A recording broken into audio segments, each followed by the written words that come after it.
Church जो है वो कोई बिल्डिंग नहीं है, पत्थर से या ईंट से, है ना, या अन्य प्रकार के जो मटेरियल से बना हुआ जो बिल्डिंग होता है, या लकड़ी से जो बना हुआ बिल्डिंग या इस प्रकार का जो इमारत होता है, वो चर्च नहीं है। चर्च जो है वो विश्वासियों के समूह को बोला जाता है, जहां पर प्रभु यीशु मसीह के लोग इकट्ठे होते हैं। लोगों की हुजूम को, लोगों के झुंड को, प्रभु यीशु मसीह के चेलों की मंडली को चर्च कहते हैं। या यूं कहें कि जो लोगों की जो असेंबली होती है उसको चर्च कहते हैं, ना कि बिल्डिंग को चर्च कहते हैं। तो प्लीज गाइस, आप गलतफहमी में ना रहें। आप किसी बिल्डिंग को, इमारत को देख करके किसी बहुत बड़ी पत्थर से बने हुए, लकड़ी से बने हुए, ईंट से बने हुए बिल्डिंग को देख करके उसको आप चर्च ना समझें। इससे कोई फायदा नहीं, ऐसी भक्ति करने से कोई फायदा नहीं। लोग कहेंगे कि अमुक अमुक समय में आप नियमित रूप से आओ तभी आपको फायदा होगा।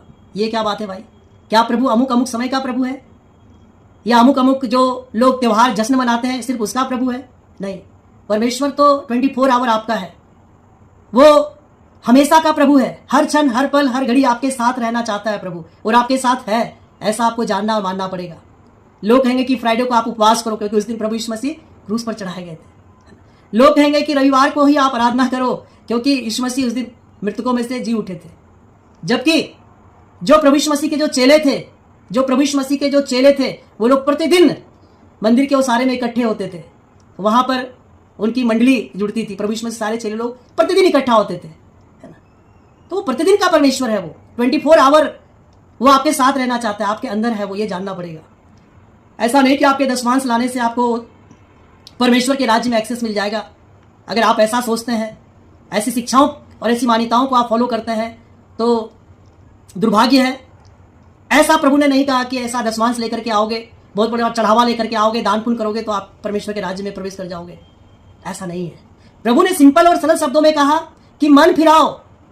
यदि आपको परमेश्वर के राज्य का एक्सेस चाहिए तो आपको मन फिराने की आवश्यकता है ना। प्रभु ने यह नहीं कहा कि आप बहुत बड़ा धन दौलत लेकर के आओ, चढ़ावा लेकर के आओ, आप बड़ा उपवास, व्रत उपवास का जीवन जियो, 40 डेज का प्रेयर मीटिंग करो, आप लैंड डेज को मानो, आप गुड फ्राइडे और ईस्टर को सेलिब्रेट करो या क्रिसमस को सेलिब्रेट करो, तो ही आपको